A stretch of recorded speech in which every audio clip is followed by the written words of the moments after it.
Al mensaje le he titulado ¿Para qué sirve el matrimonio? ¿Para qué sirve el matrimonio?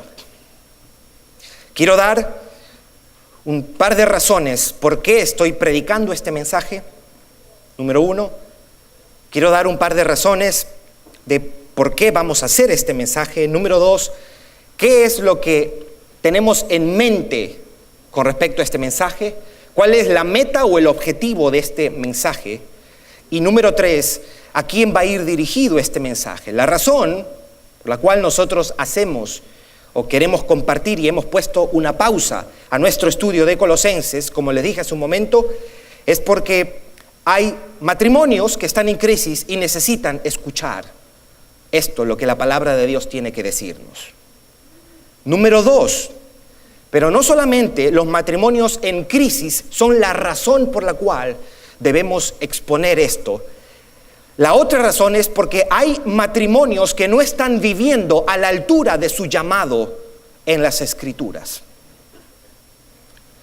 Y número tres, otra razón por la cual estamos compartiendo este mensaje es porque precisamente a esos tipos de matrimonios les hace falta una visión bíblica del matrimonio, una sólida y robusta visión de lo que es el matrimonio desde las Escrituras. ¿Cuál es la meta que tengo con este mensaje? Es que primeramente los casados tengan una visión bíblica del matrimonio, pero los solteros también. Que los solteros entiendan qué es lo que la Biblia dice con respecto al matrimonio. ¿A quién va dirigido este mensaje? A todo tipo de matrimonio. Aquellos que tienen muchos años de casado, pocos años de casado, aquellos matrimonios que están en crisis y los que no están en crisis. Aquellos matrimonios constituidos por cristianos o por personas que no son cristianas, o aquellos matrimonios constituidos por creyentes y no creyentes, es decir, uno de los cónyuges no es creyente en este caso. Pero también va dirigido a los niños, a los que estén acá entre nosotros, a los jóvenes, a los solteros y aún a aquellas personas que en anteriores oportunidades o una anterior oportunidad se ha divorciado. Debo decir esto. La aprobación del matrimonio homosexual es una terrible afrenta contra la santidad del matrimonio. Es un insulto a la institución del matrimonio. El matrimonio entre personas del mismo sexo es un desafío al matrimonio bíblico. No obstante, no es la única manera de desafiar la institución del matrimonio o la santidad del matrimonio. Los divorcios entre creyentes son también otra forma de atentar contra la santidad del matrimonio. Debo recordarle lo que el Señor le dijo al pueblo de Israel casi 400 años antes de que venga Jesús, en los días de Malaquías. Yo, Jehová, odio el divorcio. Dios aborrece el divorcio. Y Jesús, 400 años después, dijo: lo que Dios unió, que no lo separe el hombre. Ahora, cuando nosotros los cristianos hablamos, nuestras charlas con respecto al divorcio son muy terrenales. Me explico. Cuando hablamos de lo terrible del divorcio, nuestro enfoque es las consecuencias terrenales del divorcio. Es un daño que se hacen entre los cónyuges, número uno. Número dos, los niños, si es que hay niños, sufren. Número tres, desde un aspecto monetario también hay un daño que se hace, pero solamente orientado en cuestiones terrenales, consecuencias terrenales, casi nunca se habla de evitar el divorcio por guardar el pacto que se hizo el día que nosotros casamos.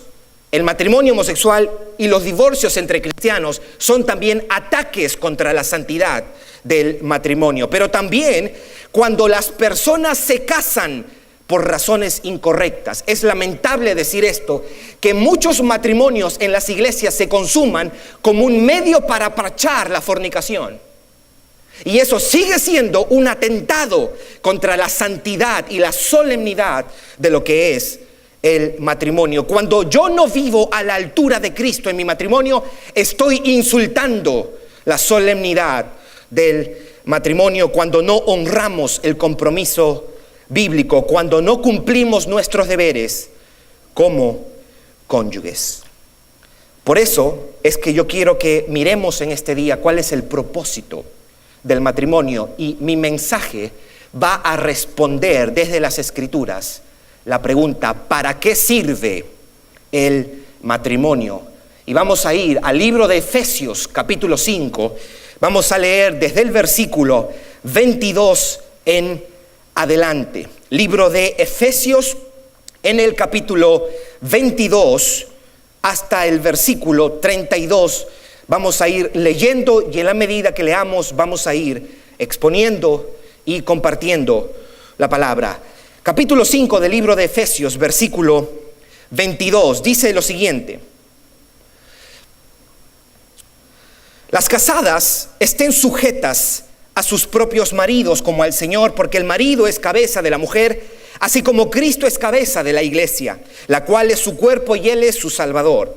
Así que como la iglesia está sujeta a Cristo, así también las casadas lo estén a sus maridos en todo. Versículo 25, maridos, amad a vuestras mujeres, así como Cristo amó a la iglesia y se entregó a sí mismo por ella. Versículo 26, para santificarla, habiéndola purificado en el lavamiento del agua por la palabra.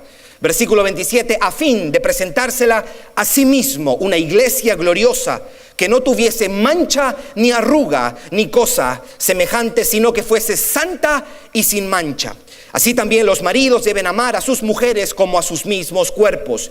El que ama a su mujer, a sí mismo se ama. Versículo 29, porque nadie aborreció jamás a su propia carne, sino que la sustenta y la cuida, como también Cristo a la iglesia.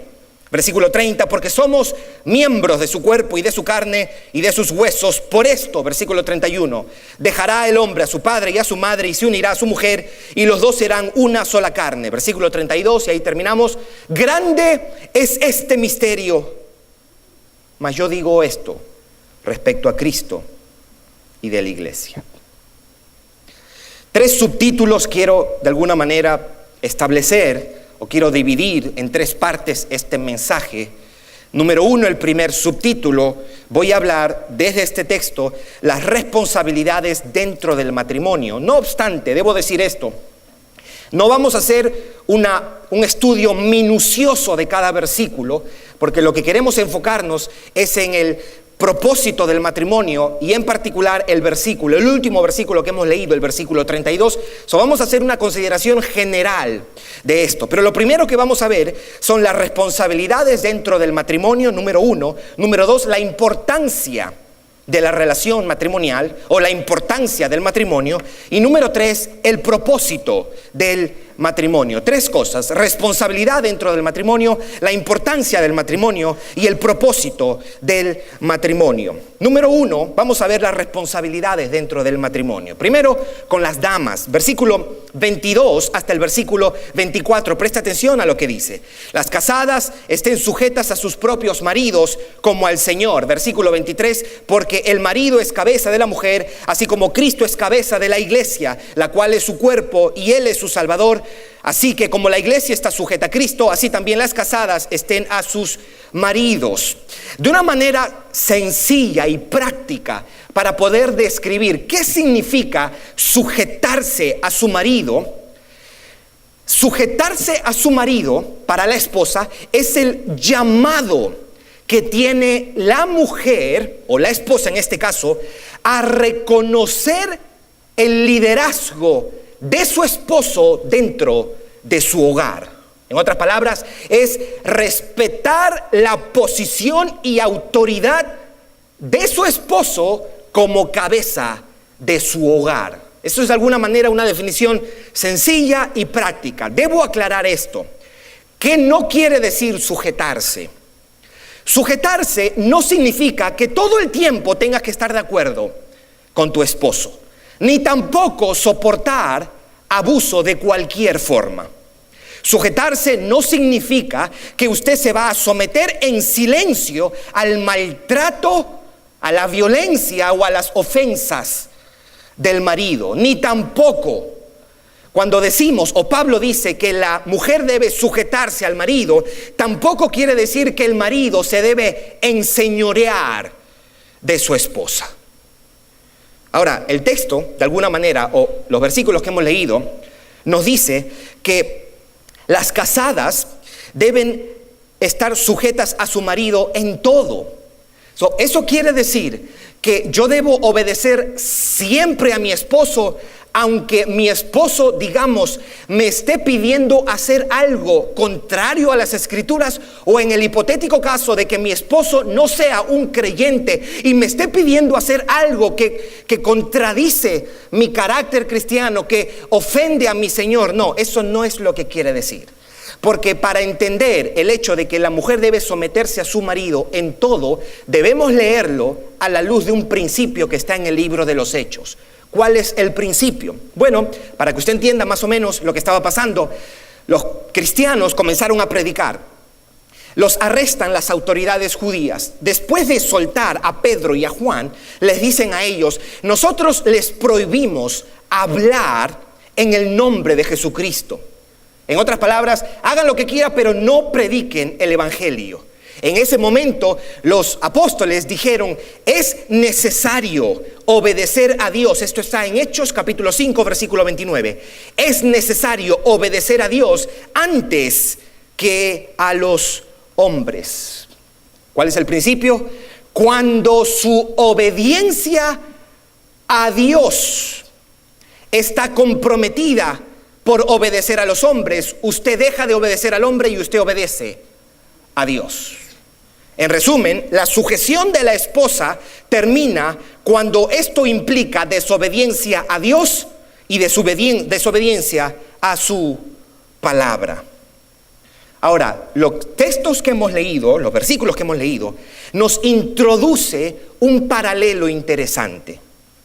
Y él dice: así como Cristo es la cabeza de la iglesia, en un matrimonio, el marido es la cabeza de la esposa.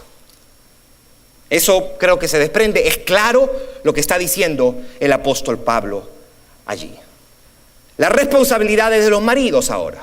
Versículo 25, vamos a leerlo hasta el versículo 30. Dice: maridos, amad a vuestras mujeres.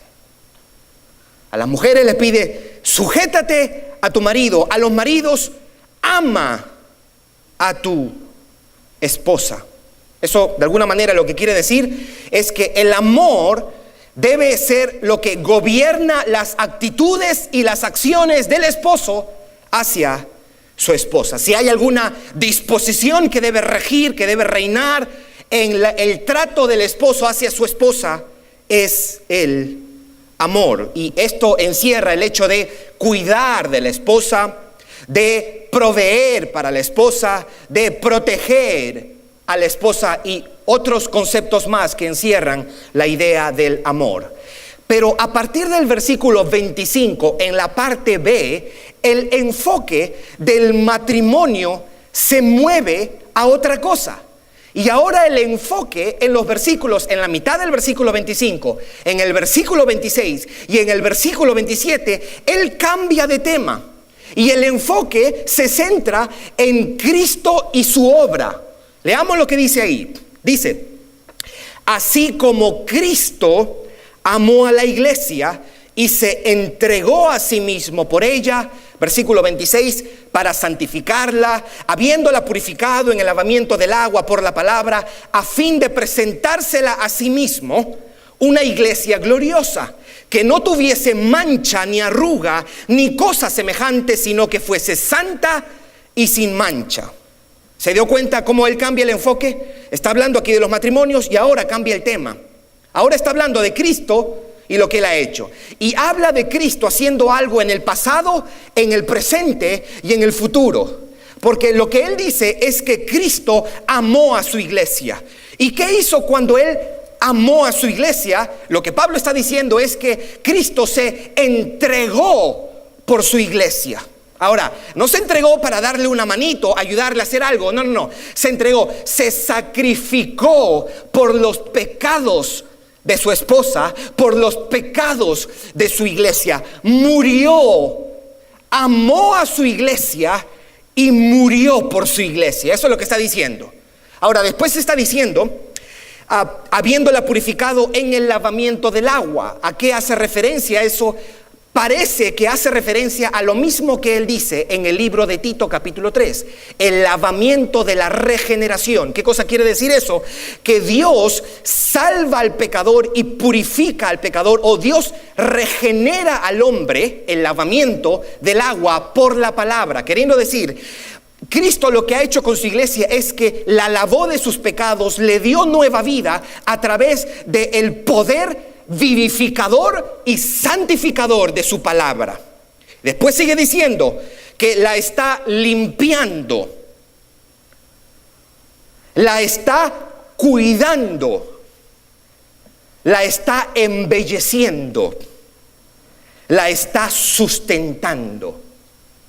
Pasado, presente, pero también describe algo futuro, para presentarla un día sin mancha, sin arruga, para presentar a su pueblo, al pueblo a quien él amó, a quien se entregó, a quien está cuidando y sustentando, la está embelleciendo, la está santificando, para un día presentársela a sí mismo. Obviamente la analogía es tomada de la idea bíblica en esos tiempos de lo que era el matrimonio. En esos tiempos estaba lo que se llamaba el desposorio, lo que hoy día llamaríamos un noviazgo. Pero el noviazgo tenía un contexto más serio porque tenía un compromiso legal. El desposorio era el compromiso que se hacía entre un hombre y una mujer, en la cual se comprometían para casarse. Ahora, eso era tan serio que no podía disolverse sino con un divorcio. Era tan serio que si alguna de las partes fallaba era considerado un adulterio, aunque todavía no eran esposos. Ahora, la idea era de que la novia estaba en casa y el novio estaba trabajando para preparar una casa para que pudieran ellos vivir. Cuando estaba todo listo y cuando él podía de alguna manera pagar la dote por la novia, él iba con sus amigos en una caravana y llegaba a la casa de la novia. Ahora, la novia para todo este momento había estado lavándose, embelleciéndose, preparándose, y el novio venía, tomaba a la novia y se la llevaba. Ahora, en lo que Pablo está describiendo hay un pequeño cambio, porque no es la novia la que se embellece a sí mismo. Él dice que es Cristo quien está embelleciendo a la novia o a su iglesia. Versículo 28, vuelve y retoma el tema de los maridos. Así también maridos deben amar a sus mujeres como a sus mismos cuerpos. El que ama a su mujer, a sí mismo se ama. Versículo 29, porque nadie aborreció jamás su propia carne, sino que la sustenta y la cuida, como también Cristo a la iglesia, porque somos miembros de su cuerpo, de su carne y de sus huesos. Conclusión, como Cristo amó, cuida y sustenta a su iglesia, así los esposos deben amar, cuidar y sustentar a sus esposas. Para resumir este primer encabezado, este primer subtítulo, las responsabilidades de la mujer y del hombre son de esta manera. La mujer debe sujetarse al marido como la iglesia está sujeta a Cristo. Número 1, el marido debe amar a la mujer como Cristo amó a su iglesia. 2, ¿cuál es la importancia de la relación matrimonial? O, ¿qué tan importante es la relación matrimonial al lado de las otras relaciones que tenemos? Entiéndase, padres, hijos, hermanos, amigos y demás. Y el versículo 31 nos da una idea de eso. Por esto, Dice el versículo 31. Dejará el hombre a su padre y a su madre y se unirá a su mujer y los dos serán una sola carne. Lo que Pablo está haciendo en el versículo 31 aquí es tomando prestado, no debería decir prestado, lo que él va a hacer, él va a explicar un texto que escribió Moisés en Génesis 2:24. Y él toma ese texto y lo introduce aquí, cuando está hablando del matrimonio, y dice: por tanto dejará el hombre a su padre y a su madre y se unirá a su mujer y los dos serán una sola carne. Hay tres cosas que dice: dejará, se unirá y será. Dejará a su padre y a su madre, se unirá a su mujer y serán una sola carne. Una de las conclusiones que debemos sacar de esta declaración, que es muy amplia, pero una declaración segura y fiel que podemos sacar de esto, es que la relación que el hombre tiene con sus padres, al menos en grado, ha sido reemplazada por la relación matrimonial. Y esta nueva relación se convierte en la más importante en la escala de relaciones humanas. Quiero hacer un pequeño paréntesis aquí. Esto no invita a que el hombre o la mujer, cuando dejan su hogar o dejan a sus padres, se deben desentender de sus padres, porque el mismo Pablo, versículos más adelante en el capítulo 6, dice: honrad a vuestro padre y a vuestra madre, que es el primer mandamiento con promesas. O no está diciendo que debemos desentendernos absolutamente. Está hablando en el grado de relaciones. La relación más importante cuando un hombre se casa, cuando una mujer se casa, ya no es la relación que tiene con sus padres, ahora es la relación que tiene con su esposo. El matrimonio es la relación más importante para una persona casada y está por encima de su relación con sus padres. Por implicación, la relación matrimonial es más importante que la relación que un hombre y una mujer tienen con sus hijos.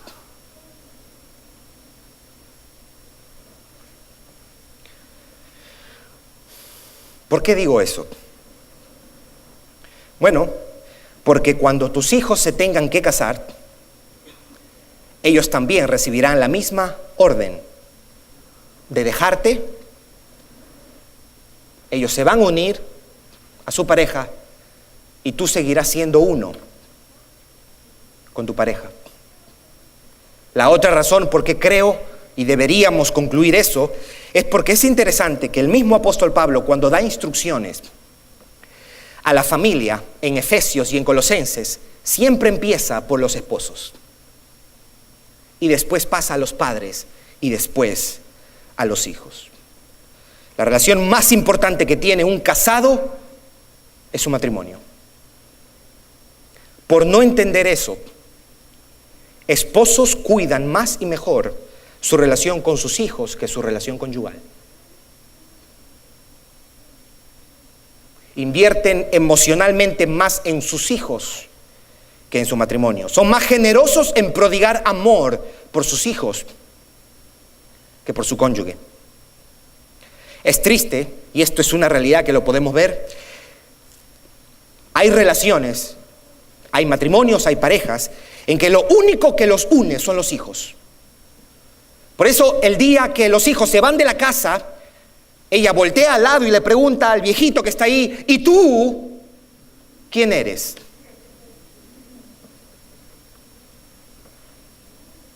En algunas relaciones matrimoniales cristianas, el cónyuge es solo un acompañante. Por no entender, por tanto, dejará el hombre a su mujer, a su padre y a su madre, y se unirá a su mujer, y los dos serán una sola carne. En el grado de escala en las relaciones personales, el matrimonio es la relación más importante que usted casado tiene con su cónyuge. Número 1, las responsabilidades del matrimonio. Número 2, la importancia de la relación matrimonial. Número 3, el propósito del matrimonio, y aquí voy a responder a la pregunta de nuestro mensaje: ¿para qué sirve el matrimonio? Versículo 32 dice: grande es este misterio, mas yo digo esto respecto de Cristo y de la iglesia. Solamente para recapitular un poco. En el versículo 22 hasta el 30, aunque se dirige a los maridos, a los esposos y a las esposas, lo que él está haciendo es hablar de este Cristo que vio a su esposa, la amó, se entregó por ella, murió por ella, pero no solamente murió por ella, la está cuidando ahora, la está sustentando ahora, está velando por el bienestar espiritual de su iglesia, y un día la está preparando para presentarla a sí mismo, una iglesia limpia y pura. Eso hasta el versículo 30. El versículo 31, él comienza a hablar acerca de: por tanto, dejará el hombre a su padre y a su madre, y cuando los deje, ahora se une a su mujer, y cuando se une a su mujer, ambos son una sola carne. Versículo 31. Versículo 32 dice: grande es este misterio. Y alguien pudiera quedarse deslumbrado con Efesios 5:31, con Génesis 2:24. Sí, grande es este misterio de cuando el hombre deja a su papá y a su mamá, ahora se une a su mujer en santo matrimonio. Y qué bonito termina esto, porque ellos ahora son una sola carne. Grande es este matrimonio, o como dicen, este misterio, como dice otras versiones, profundo es este misterio. Y Pablo dice: no, yo no estoy hablando de eso.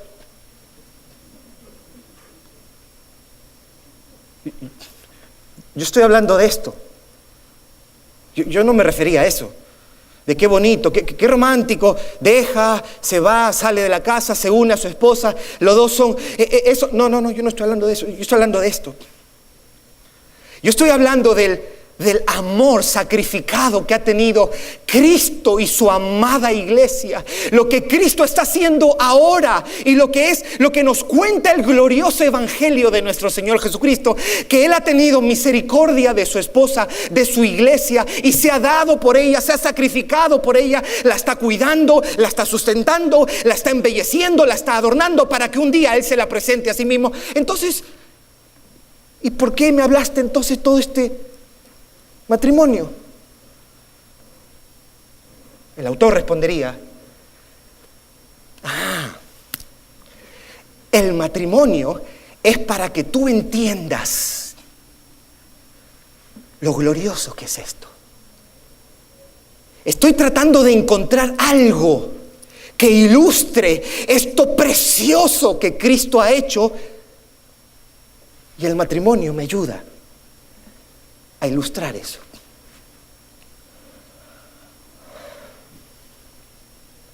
Entonces, ¿para qué sirve el matrimonio?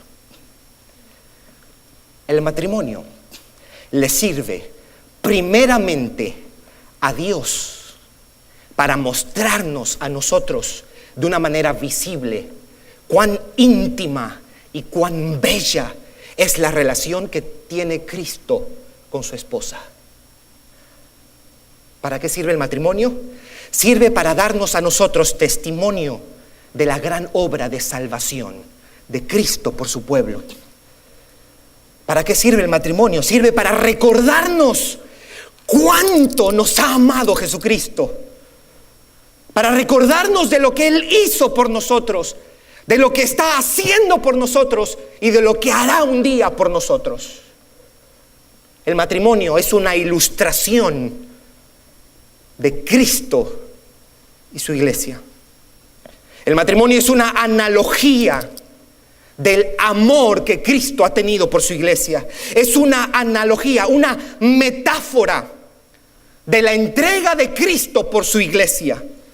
Es una alegoría de ese amor sacrificado que nosotros vemos desplegado en la cruz del Calvario. Es una muestra de que ese Dios Salvador miró y vio a su esposa y se ha entregado por ella, la ha perdonado, la ha amado, ha tenido misericordia de ella, la está cuidando, la está sustentando. El matrimonio es una alegoría de Cristo y su iglesia.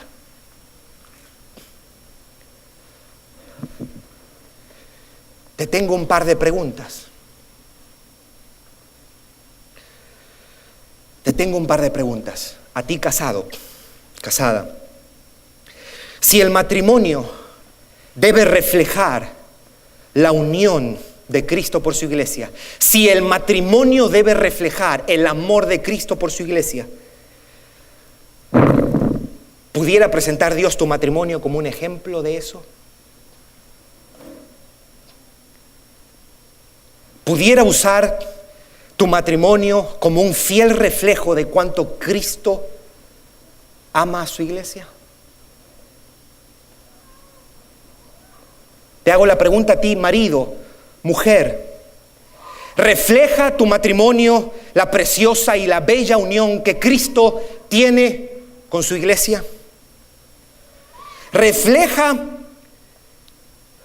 tu amor por tu cónyuge el amor que Cristo ha tenido por su amada iglesia? El perdón que tú dispensas en tu matrimonio refleja el perdón que Cristo ha dispensado por su amada iglesia. La paciencia que tienes con tu cónyuge refleja la paciencia que ha tenido Cristo con su cónyuge. El cuidado que tú le pones a tu matrimonio puede ilustrar el cuidado que Cristo tiene por su pueblo. Ahora tú me dirás, ok, lo que pasa es que Pablo no sabía, mira, mi esposo o mi esposa, tú no conoces a mi esposa.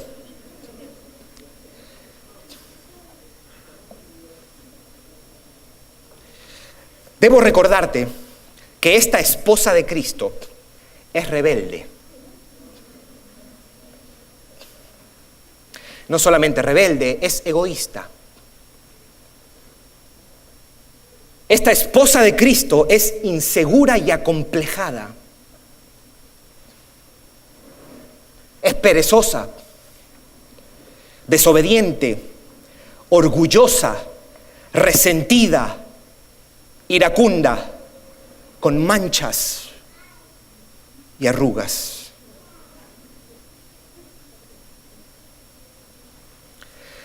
En su libro El significado del matrimonio, Tim Keller dice algo extraordinario. Él dice que nosotros los esposos y esposas, deberíamos hablarnos a nosotros mismos con respecto a nuestro matrimonio. Y deberíamos decirnos algo como esto. Bueno, cuando Jesús miró hacia abajo desde la cruz, Él no decía, me estoy entregando a ti porque eres atractiva. No, Él estaba en agonía y bajó la mirada y nos vio, pero nos vio negándole, abandonándole y traicionándole. Y en el mayor acto de amor de la historia, se quedó en la cruz del Calvario.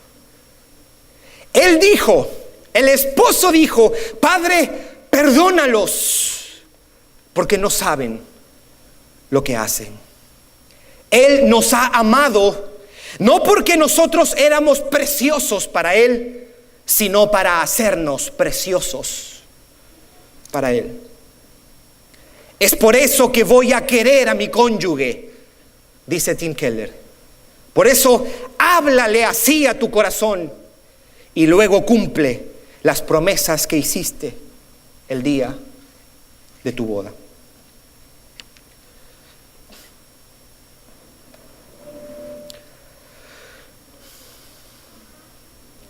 Lo bueno es que sí hay un día cuando usted le puede hablar o le podrá hablar mal a su cónyuge. El día que Cristo le hable mal a su esposa, ese día usted le puede hablar mal a su cónyuge. Va a haber un día donde usted sí puede ser indiferente con su cónyuge. Ese día es cuando Cristo sea indiferente con su pueblo. El día que Cristo se burle de su cónyuge, usted podrá burlarse de su cónyuge.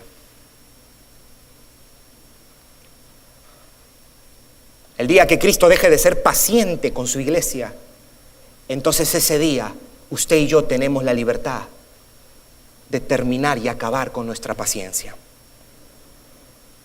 Va a haber un día donde usted puede abandonar a su cónyuge. El día que Cristo abandone a su iglesia. Usted puede traicionar a su cónyuge, pero el día que Cristo traicione a su iglesia. Usted puede separarse de su cónyuge en el día que Cristo se separe de su iglesia. Mientras tanto, usted no tiene ninguna autoridad, ningún derecho para abandonar su matrimonio, para dejar de dispensar misericordia, perdón, amor, paciencia, cuidado, porque Cristo no lo ha hecho con su pueblo. Todo lo que se puede decir del matrimonio, la comunicación en el matrimonio, el romanticismo en el matrimonio, el perdón dentro del matrimonio, todos son temas que están subordinados al propósito bíblico del matrimonio.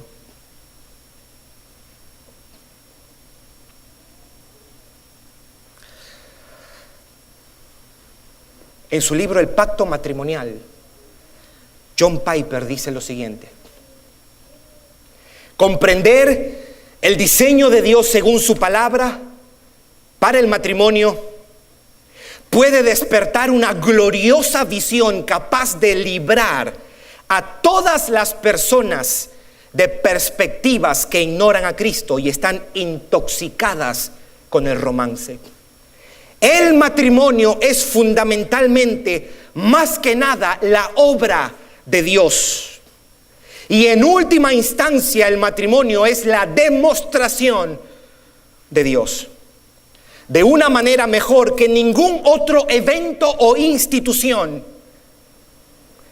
En el matrimonio se muestra al mundo Él manteniendo su pacto de amor. El pacto de amor entre Cristo y la iglesia. El matrimonio, por lo tanto, no se trata principalmente de estar enamorado. Es sobre todo decir la verdad con nuestras vidas. Y permanecer casados no se trata de permanecer enamorados. Se trata de mantener el pacto y demostrar la gloria del amor fiel de Cristo. Grande es este misterio, pero yo digo esto con respecto a Cristo y la iglesia.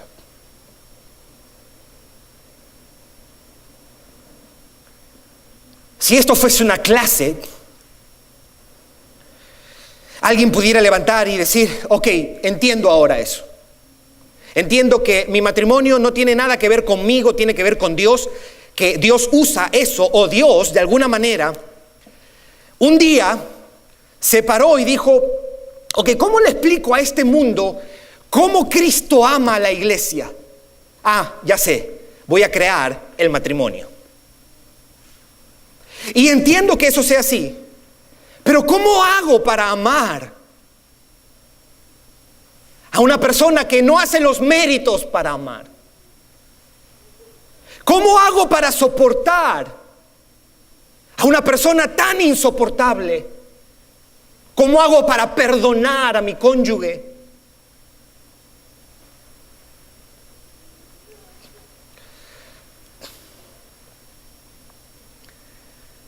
La respuesta está en la cruz del Calvario. La única respuesta para ti, marido, casada, para tus luchas y tus desafíos, para cumplir y agradar a Dios como esposo y esposa, solamente la puedes encontrar en la cruz del Calvario. Por eso es que usted tiene que mirar a la cruz, mirar y meditar en el amor de Cristo. Usted debe reflexionar en el amor de Cristo, agradecer por el amor de Cristo, cantar del amor de Cristo. ¿Hasta cuándo, pastor? Hasta que usted quede abrumado por el amor de Cristo, hasta que usted quede conmovido por el amor de Cristo, hasta que usted quede consumido por el amor de Cristo, hasta que usted sea transformado por el amor de Cristo. Y así usted va y cumple con su deber como esposo y esposa.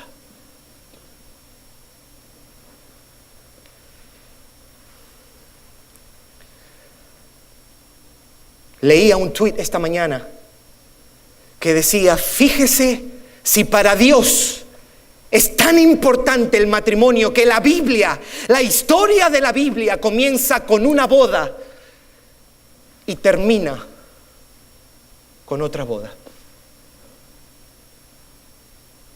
El Cordero finalmente consumando su unión con su amada esposa, por quien Él la amó y se entregó cuando ella no era admirable, cuando estaba sucia, cuando estaba fea, rebelde.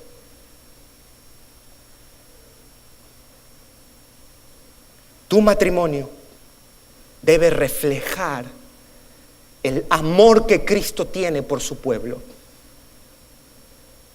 Y si no es así, debemos pedirle a Dios, porque nuestro matrimonio, en un sentido muy cierto, estaría en pecado, porque no reflejamos el glorioso amor del gran esposo hacia su esposa.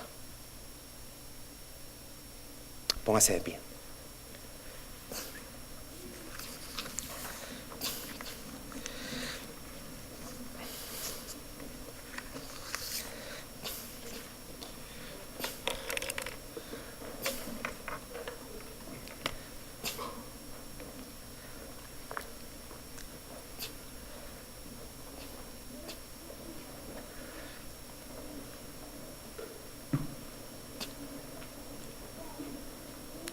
Me gustó esta definición que leí acerca del Evangelio. Dice: somos más pecadores y defectuosos en nosotros mismos de lo que en verdad creemos. Pero al mismo tiempo somos más amados y aceptados en Cristo Jesús de lo que jamás habríamos imaginado. El matrimonio debe reflejar el glorioso evangelio que encontramos en las Escrituras. Que Dios nos ayude a los esposos, a las esposas, a honrar ese pacto.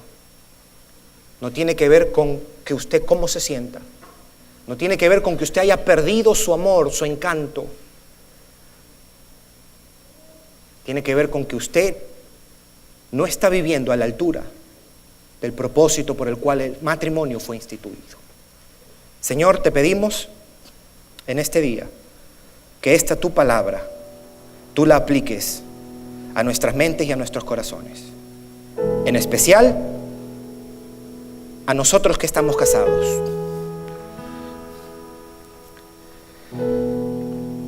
Y que como un ejercicio de vida podamos mirar, contemplar, ponderar, reflexionar, agradecer, cantar de ese amor, de ese glorioso amor, de ese glorioso Rey, de ese glorioso Salvador, para así quedar conmovidos, consumidos, abrumados por ese amor. Te lo pido en el nombre de Jesús.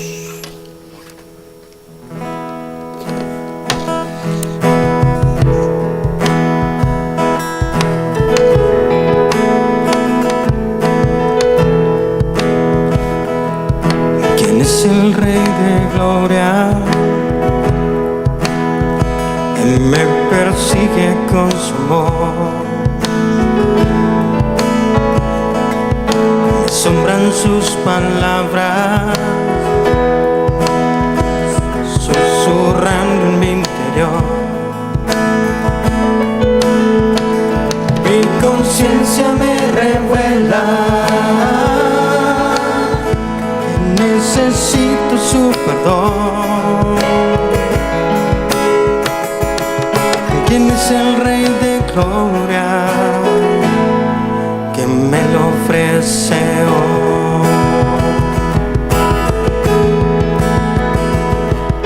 Oh Rey del universo y Príncipe de paz, revelándome los cielos, los misterios general. Mi espíritu anhela de su gracia y su verdad. Él es el Rey de Gloria, Hijo de hombre, Hijo de Dios. Su nombre es Cristo, oh Cristo,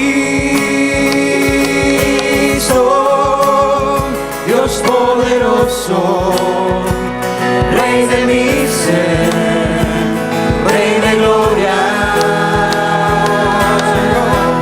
Su nombre es Cristo, oh Cristo, Dios poderoso, Rey de mi ser, Rey de gloria.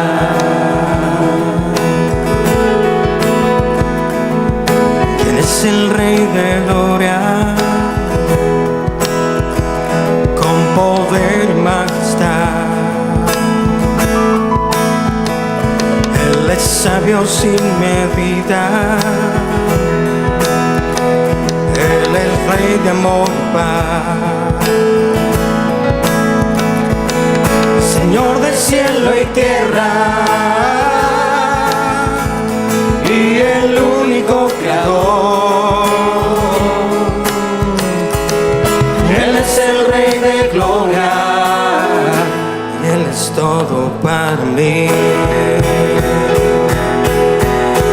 Su nombre es Cristo, oh Cristo, Dios poderoso, Rey de mi ser, Rey de gloria.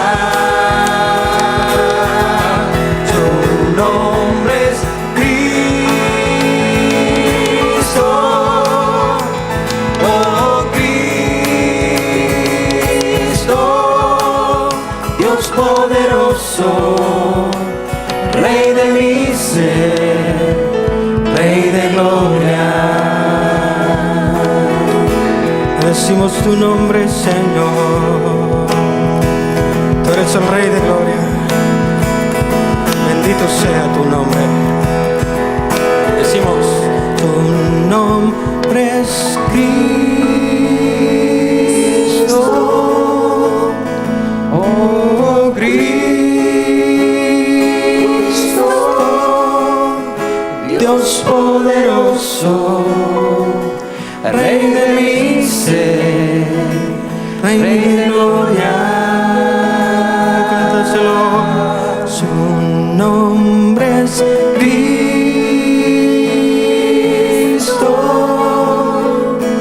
Oh, Cristo, Dios poderoso, Rey de mi ser, Rey de gloria. Su nombre es Cristo. Oh, Cristo, Dios poderoso, Rey de mi ser, Rey de gloria. Su nombre es Cristo. Oh, Cristo, Dios poderoso, Rey de mi ser, Rey de gloria.